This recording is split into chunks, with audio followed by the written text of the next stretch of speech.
We were talking about adulthood today, right now, and I wonder when you look to our society, in particular to the Western society, I have the feeling of some lack of institutions that provide a kind of jump into adulthood. Because what I learned from reading and also from living in some tribes, that there is a kind of institution that you put on a young boy or an old boy and an old girl, and they have to do some quest.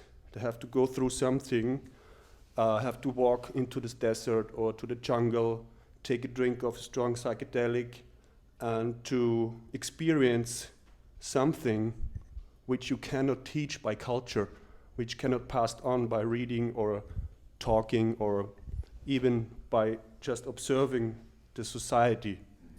So, do you think that, I consider myself young, but I wonder if you see a possibility in this society to set up this kind of initiation to adulthood again, and would you say something about this, particularly taking psychedelics? Because I know that you did, and I know that I did, and many friends of mine did, and this kind of thing really helped. And I was told by a good friend Giulio that he is learning and having a positive impact on the experience I had on psychedelics. So it could be passed on. It's not so that everybody has to take it. So I'm wondering, have you any thoughts or opinions about society, institutions, and initial experiences for becoming an adult? Mm-hmm. Well, that's an interesting question, because the cultures before industrialized culture usually had a coming of age method and subjected their children to it. It often involved a vision quest or trying to overcome some kind of suffering. Like a child might be put out with any food and without any food and water, and 48 hours later they would come back, and by that time probably that child had had many visions and fears and all of this. So to the extent that one has not received that in adolescence, maybe we need to recreate it later in life. Maybe that's what you're referring to? Mm-hmm. So psychedelic drugs, I was a child of the 60s, so it was pretty routine to just drop acid and everything. I did it 4 times. I had 4 bad trips, so I never wanted to do that again.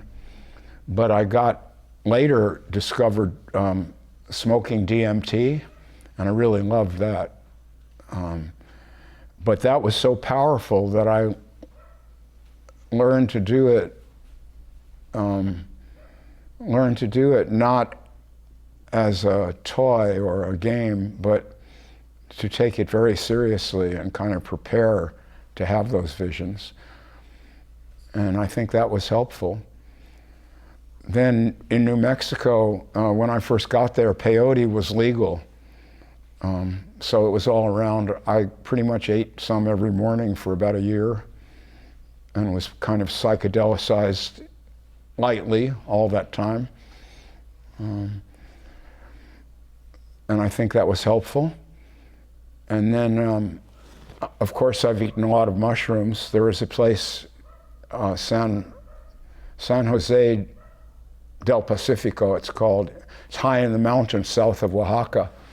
And that's where the best mushrooms on this planet grow.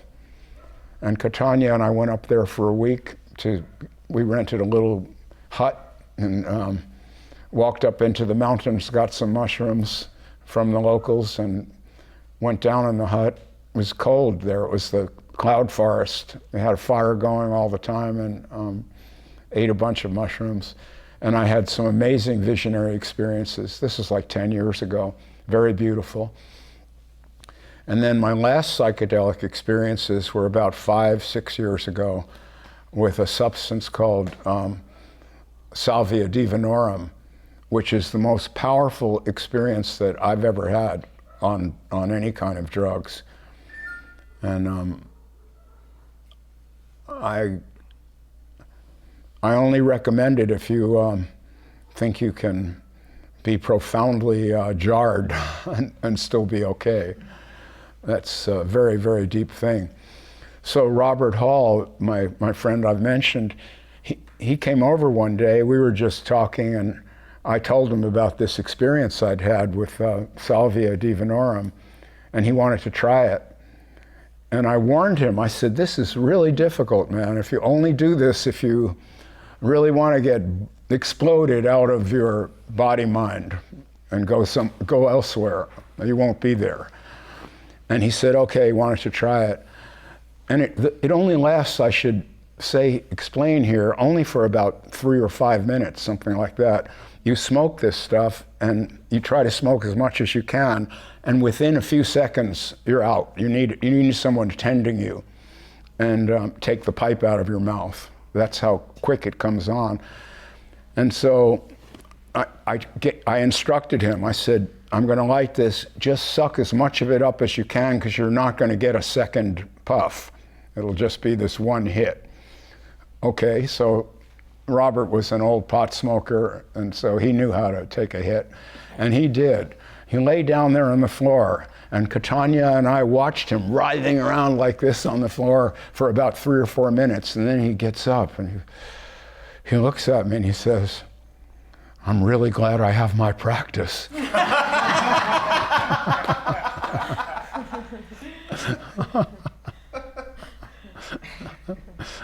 That's the kind of thing you can't share while the cat's alive, but now that he's gone, every story is fair game.